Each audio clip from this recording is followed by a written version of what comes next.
Hello, my African people. Good day to all Africans around the world. Good afternoon, good morning, good night. I'm on my usual walk, and this afternoon or this morning, we're still in the morning, isn't it? Mm. I got something very crucial to talk about. I have something really crucial. The reason is because currently I have some friends who are actually seeking jobs because they are unemployed and have come to me to seek my support.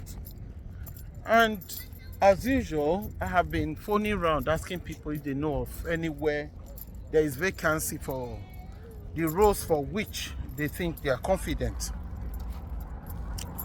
The first one was in the building department um, where they do temporary building work.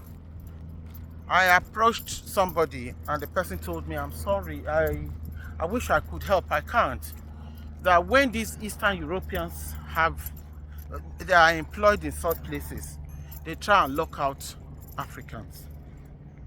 I didn't think that was right. I just felt the person was just saying that maybe has had one or two unpleasant experiences. I'm not prejudiced. I don't have anything against any race or any ethnicity. As far as I'm concerned, all human beings are the same.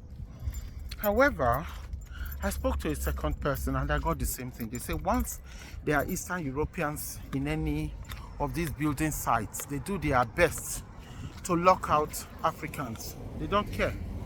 You come in, they don't want to work with you. They do everything within their power to get you out of the place. There recently a sister, I call her a sister because she's from the same place as me, came to me to say she had lost her job and she was looking for another. And the job she's looking for could be anything, could be care work, could be cleaning. She doesn't really mind for as long as she's able to pay her bills. And I decided to phone round asking friends if they were aware of anybody who could offer her the job she's seeking.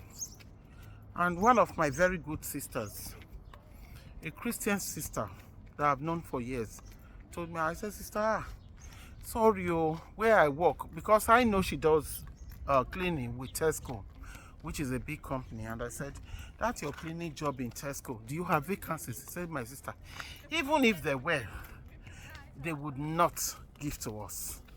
That the people who are there are Nepalese and they only take Nepalese like themselves. I said, but you've been there for a while. I said, yeah, but she's not a supervisor and she's not a manager. She only came in years ago before these Nepalese people took over.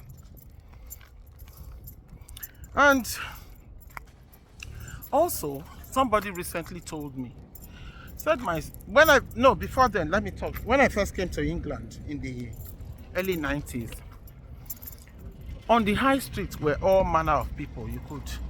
All the high street shops were mostly Africans, especially Nigerians and Ghanaians. And as we speak today, high street is only made up of Pakistanis and other, I don't think there are other Arabs, only Pakistanis. And there was a recent video I saw in South Africa of South Africans asking the Pakistani people to go because they had attacked a lady who opened a shop and they said, can't you see? Why would you come and sell the same thing we sell? You can't open that shop on their own land. I'm doing this video because of this. The reason I'm doing it is, as Africans or as black people, we don't appreciate each other. I have found that in places where people work or where we are in positions of authority, we tend to favor other races. I'm not saying we shouldn't, but what I'm saying is, if you're working with a black person, you find that most times black people fall in trouble. It's another black person that has sold this black person out. Why is it that us as black people, we hate ourselves rather than love ourselves? Isn't it a shame? Peckham used to be full of Africans. Today, you hardly find a shop of Africans. Why? Because when the Pakistanis came, they manipulatedly, I don't know what word to use now, they threw the bag, paid to get them all out. I remember an incident about 7 years ago. I went to Dagenham to buy a few things. I used to shop in the open market, but I've stopped for years now, and I would say why. I went to Dagenham, and as I got to Dagenham that morning, I was going to buy a few things from this shop in Dagenham, just by where Barclays used to be. And I heard this African person saying, no, that table has not been cleaned, don't put meat. And the Pakistani man or whatever Arab man in the shop shouted at him and said, will you go and do what you are employed to do? Apparently, the African man was learning the trade with them. And the man, being an employee, ran off to go and do his job. And immediately the man turned the chicken onto the table, onto the uncleaned table. And under 5 minutes, Africans were lining up to buy. One thing you tend to forget is they sell these things to us, but they don't eat it. You don't see there are people in the market buying the food they sell to us. But you all go and line up. I'm not saying you shouldn't. However, we should be patronizing our own.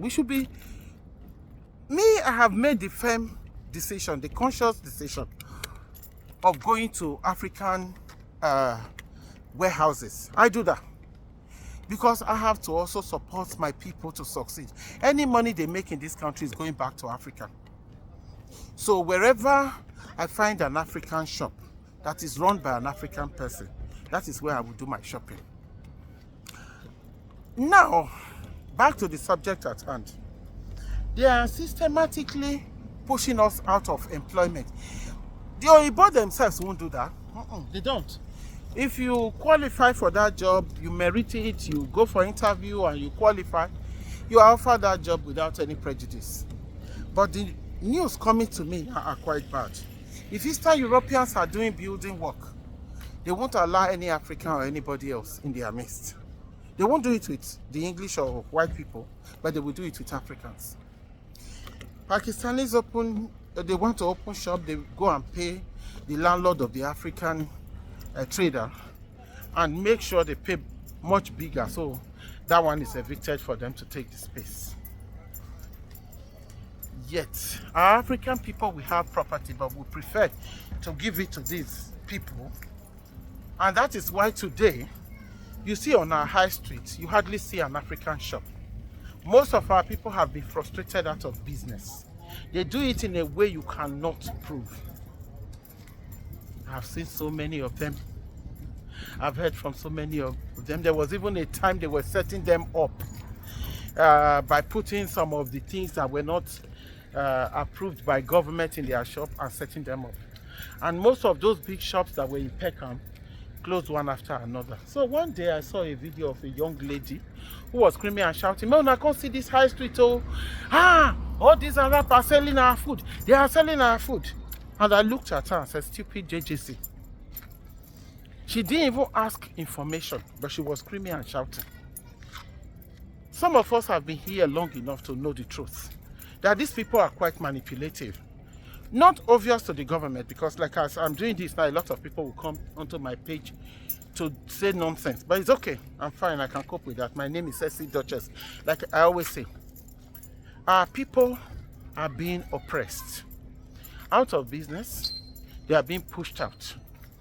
They are being pushed out of employment, not by those who own the land or who open up the opportunities for us to buy, but by those who are also migrants like us. They have ways of doing it. If you are paying £50 for your space, they come there and offer the landlord 70, and the landlord will then push you out as a tenant. If you're trying to get a job and they are already in the space and there is an available space, they would rather have their own person. They won't allow a black African person. So I'm begging you, Africans, don't say because I am Nigerian and you are Kenyan. You don't like my face. Every little thing, you go and set me up. We tend to work against each other rather than loving each other. I don't know why. Whether it's a cause, I don't know. And I'm doing this video to beg each and every one of you. When you have opportunities to help your brother or your sister, please do. Because the good you do to your sister today will come back to you tomorrow. We are slowly being pushed out of, we've been pushed out of business, now we are being pushed out of employment. Now I say, make I talk. These 2 people or 3 people who have told me these stories really have had very bad experiences, and they are living it as I speak. Anyway, that's the little I want to tell you today. Have a good day, everybody. Enjoy your summer. As always, I'm Mercy Duchess, and I live in the UK, and I love you all. Take care. Bye.